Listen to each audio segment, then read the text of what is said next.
E não se esqueça de se inscrever aqui no canal dos sócios. E também curtir esse vídeo para não precisar te xingar. A gente, ainda bem, entrou nessa loucura, né, nessa crise mundial do ano passado, muito bem capitalizado.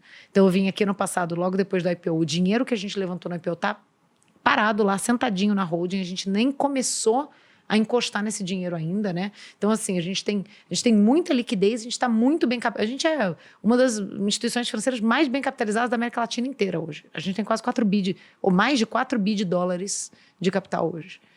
Pouquíssimas instituições financeiras têm mais do que isso. Então, isso coloca a gente numa posição muito, muito forte, né? Muito bacana, para crescer bastante em 2023.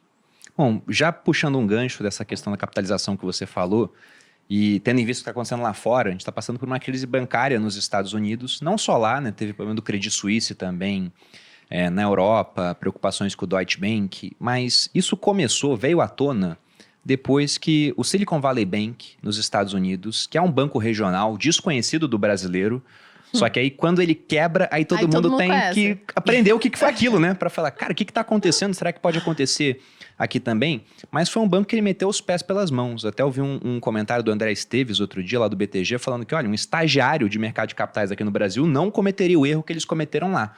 Porque, basicamente, eles pegaram o dinheiro da instituição, compraram um monte de título público, que não pagava quase nada de juros, então compraram aqueles que tinham um prazo maior para receber um pouco mais. Só que aí você teve aumento de juros agora. Quando isso acontece, na marcação mercado, o preço deles cai. O pessoal ficou com prejuízos gigantescos, afetando a situação do banco. E era um banco que tinha uma base pequena de clientes com muito dinheiro. Então, um grupo de WhatsApp quebrou o banco, às vezes. Um monte de empreendedor tirando dinheiro ao mesmo tempo. E ele acabou quebrando. E quando isso aconteceu, Cris, aqui a minha caixinha encheu lá no Instagram de dúvidas do tipo, nossa, vai acontecer no Brasil? Nubank, por exemplo, corre risco? Porque teve gente fazendo conteúdo falando, não, tirem o dinheiro do Nubank, porque vai ter problema. Eu queria saber como é que foi para vocês isso. Vocês até comunicaram via CVM, olha, não temos nenhum tipo de ligação. Aí eu lembro que eu tuitei lá, coloquei no Twitter, né? Falei, é sempre bom, né, deixar mais transparente. O pessoal embaixo, eles estão mentindo. Claro, vamos mentir aí para CVM, para SC, né? Estamos nesse business de mentir. Ai, gente, olha, foi muito louco, né, esse episódio. Acho que tem muita coisa para comentar desse assunto. Eu acho que primeiro, assim, é a turma do jaleco, né? Então, a turma que botou jaleco de epidemiologista, né, na época do Covid. Aí depois botou jaleco de sempre guerra na Ucrânia. Né? Aí depois, cara, é um jaleco atrás do outro, né? E tiraram o último jaleco, botaram o jaleco de agora crise bancária, né? É muito louco. De fato, a gente hoje olhando, né, para o que aconteceu lá no SVB, eu concordo bastante com essa visão de que aqui no Brasil isso nunca teria acontecido. Não só porque a gente tem um regulador muito competente, né? A gente tem uma estrutura, né? uma coleção aqui de regulações que forçam as instituições a terem controles, monitoramentos e reportes, né? Justamente prevendo esses tipos de descasamento de ativo passivo. Então, assim, realmente foi algo um pouco básico, né? que aconteceu quando a gente olha para lá. Agora, também porque a gente é especialista em crise, né? Então, a gente está sempre ali na corda bamba. Gente, o sistema financeiro brasileiro é muito sofisticado e muito robusto. A gente sempre fala isso. Assim, não é à toa que a gente sobreviveu em décadas de hiperinflação, né? As taxas de juros altas, né? Num patamar historicamente sempre bastante alto versus o mundo. Então, assim, é algo que você não tem como operar no Brasil sem saber fazer bem, né?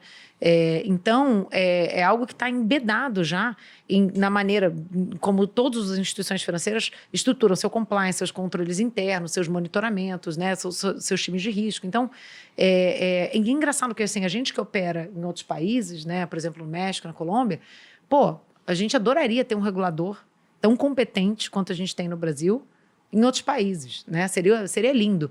Mesmo a gente no Nubank, vocês sabem que a gente tem um time muito internacional no Nubank, né? Pessoas que vieram de várias outras instituições financeiras. Cara, bancos baseados em Londres, bancos baseados nos Estados Unidos, e todo mundo fala assim, cara, não tem igual regulador brasileiro. É impressionante. Então, assim, tudo isso para dizer que o sistema no Brasil ele está muito mais sólido, né? Muito mais robusto, né? As instituições elas são forçadas a ter um patamar de liquidez muito maior, né? Quando você olha aí para compulsório, né? Mesmo para os indicadores de capital, Basileia e tal. Então, hoje a gente, né? Isso não passou perto de chegar aqui. Agora, eu queria reforçar, né? Você comentou aí, falou, teve gente que gerou conteúdo assim. Pô, gente, é de uma irresponsabilidade tremenda. Acho que o Thiago chegou a gravar também um conteúdo nessa época, lembrando, né, que é tipificado, tá? Sim. Crime contra o sistema financeiro nacional, tá? Gerar esse tipo de conteúdo, esse tipo de boato. Realmente, assim, de uma irresponsabilidade tremenda. Óbvio que pra gente... a gente é a quinta maior instituição financeira do país. A gente está extremamente bem capitalizado, né? Eu estava comentando aqui, 4 bi de dólar, mais de 20 bilhões de reais em caixa, né? Os nossos indicadores aqui de ativo versus passivo, assim, a gente tem realmente muita folga em relação ao capital que a gente tem. Mas numa dessa, e um banco menor? Sim. E um banco que está numa posição mais vulnerável, né? E aí começa uma pessoa irresponsável dessa, né, criando esse tipo de situação. A gente está bem. E o outro que não está? Né, necessariamente não tem tanta solidez. Então, assim, a gente precisa tomar muito cuidado, né? E é impressionante, assim, tem uma frase, do Churchill, de alguém que fala assim que uma mentira vai rodar o mundo antes da verdade ter tempo de botar a calça. Você já viu essa? Não conheço. Essa frase? Boa essa. É muito boa. Assim, é irresistível, né? As pessoas veem uma manchete sensacionalista, elas adoram, querem consumir aquele conteúdo, querem ver, querem mandar. E é uma barbaridade da face da terra aquilo que está sendo falado, né? Então, acho que a gente precisa ter muito cuidado, né? E depois ter muita atenção para a reputação dessas pessoas que estão fazendo esse tipo de responsabilidade, né, gente? O que isso diz sobre a pessoa? Não, de fato, né? O que acontece é que se o assunto está em voga, o pessoal quer fazer conteúdo sobre aquilo. E como você disse, você quer fazer um conteúdo viral, né, um rastilho de pólvora, Você tem que falar uma fala merda. que uma marca grande, valiosa, como é o caso do Nubank, vai ter problema, tem 70 milhões de correntistas, então todo mundo conhece alguém que tem conta no Nubank. Aí o cara encaminha por outro, daqui a pouco é um monte de gente que recebeu a informação e a pessoa acaba crescendo em rede social por conta disso. Só que é uma mentira, porque até eu fiz um conteúdo, porque o pessoal não parava de perguntar, eu mostrei lá dados de Basileia, por exemplo, e o Nubank é listado em bolsa, tem um monte de informação pública, assim como também o pessoal perguntou muito do Inter. E você via lá dados de Basileia melhores que o do Itaú, por exemplo. Então, estavam mais capitalizados do que o Itaú. Só que se alguém fala que o Itaú vai quebrar, o pessoal fala, pô, o Itaú vai quebrar. Aí Só que não, né? o Nubank, como até pouco tempo adotava aquela estratégia de, olha, a gente quer crescer, então não tinha como objetivo o lucro, o pessoal tem aquilo na cabeça, o Nubank não lucrava. Mas isso mudou, inclusive, vocês registraram lucro agora. Pois é, ano passado a gente teve lucro no exercício, né, de 2022. É uma trajetória natural de amadurecimento, né? A gente, como você colocou, a nossa prioridade era um crescimento, mas sempre foi um crescimento sustentável, né? A gente nunca foi... E, gente, assim, sem juízo de valor aqui, eu acho que tem outras estratégias que outras empresas adotam de crescer de maneira mais agressiva e de pensar no modelo de negócio depois. Não era a nossa estratégia, acho que o nosso modelo de negócio ele sempre foi muito claro e rentável desde o início, né?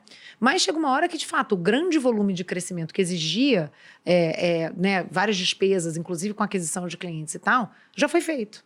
E aí os clientes mais antigos, que já têm uma relação com a gente, que já estão consumindo produtos e gerando receita, já amadureceram, isso já supera o investimento que a gente está fazendo em crescimento. Então foi essa virada que a gente viu acontecer ano passado, né? E agora a gente vai continuar uma trajetória de crescimento de rentabilidade. Então, realmente é um outro momento da companhia, né? Um momento de amadurecimento e que também bota uma pá de cal aí nessa conversa, né?